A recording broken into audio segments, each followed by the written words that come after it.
Olá, eu sou o Dr. João Paulo Pedroso, sou médico ortopedista, especialista em pé e tornozelo e faço parte da equipe de médicos que atende aqui no Centro Médico Alto de Pinheiros. Bom, hoje a gente vai falar um pouquinho sobre a metatarsalgia, né? O que seria a metatarsalgia? Muita gente passa no médico, às vezes ouve falar sobre o termo, então a gente veio dar uma explicação rápida até para esclarecer um pouquinho uma das causas mais comuns de consulta para nós especialistas de pé e tornozelo. Para nos ajudar, eu trouxe até um pezinho aqui, que pode ser um pouquinho mais didático para a gente entender. Então, quando a gente está falando de metatarsalgia, a gente está falando de uma síndrome, ou seja, sinais e sintomas que envolvem várias patologias, várias doenças do pé, tá?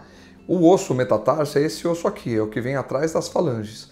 E a gente fala metatarsalgia porque normalmente, quando o pé apoia, ele apoia muito a região da cabeça dos metatarsos, que é uma área muito comum de se ter dor. Por isso, o termo tão expandido e tanta queixa tão comum no consultório. Quando a gente vai tentar ver o que causa, né, essas alterações, normalmente algumas sobrecargas dessa região estão envolvidas. E a gente divide essas sobrecargas em dois lados. As causas extrínsecas, causadas por fatores ambientais, e as causas intrínsecas do próprio paciente. Quando a gente fala das causas extrínsecas, principalmente o que vai importar é o formato do pé.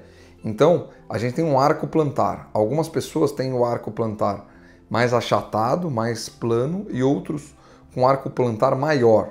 Normalmente, esses pacientes que têm esse arco plantar maior faz com que aumente a sobrecarga aqui na região anterior. Então, é muito comum nesses pacientes que têm o pé cavo, né, ou com o arco plantar um pouco maior, uma sobrecarga nessa região anterior. Então, essa é uma das maiores causas intrínsecas.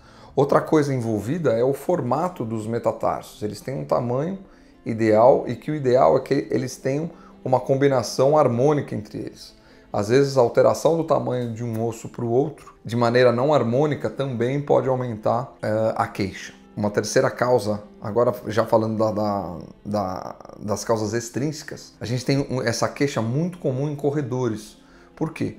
O corredor ele faz repetitivamente esse gesto esportivo, e normalmente aqui a gente tem um centro de gravidade. E esses corredores normalmente eles podem ter esse centro de gravidade um pouquinho mais anteriorizado, o que pode gerar uma sobrecarga nessa região.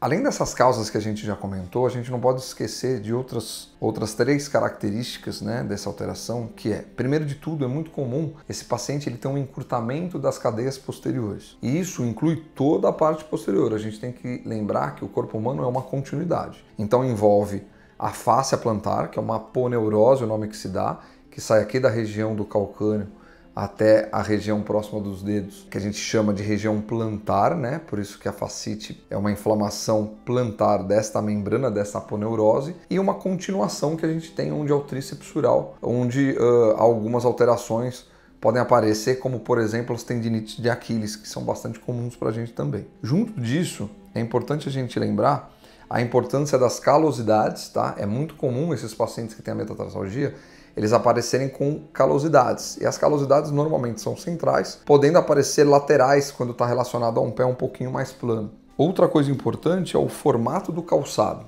Uma coisa que pouca gente fala, o tamanho da câmera anterior, às vezes, do pé, ele tem que ter uma medida que entre em conformidade com o calçado.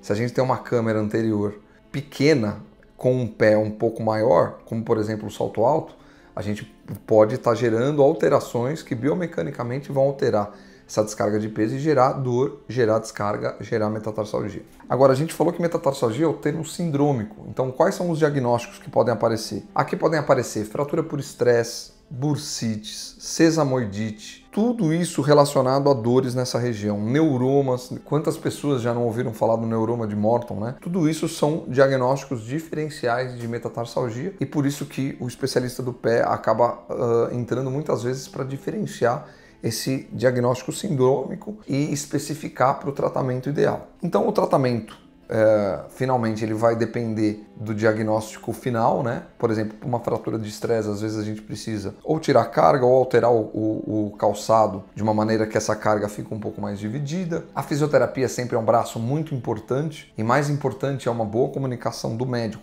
com o fisioterapeuta. Para quê? Para você não passar para o fisioterapeuta o que ele tem que fazer, mas sim você falar os objetivos e aonde é que estão os problemas dessa reabilitação.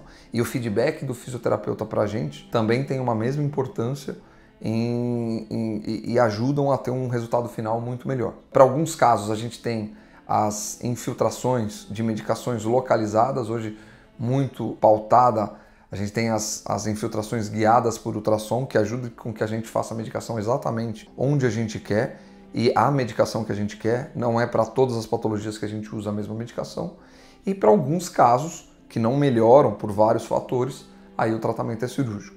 Se você tem alguma dessas alterações, se identificou com esse vídeo, uma dor na região plantar que parece ser uma metatarsalgia ou qualquer outra dor que esteja acometendo o seu pé, por favor, nós do Centro Médico Alto de Pinheiros teremos o prazer grande de recebê-lo aqui como nosso paciente. Tá bom? Muito obrigado.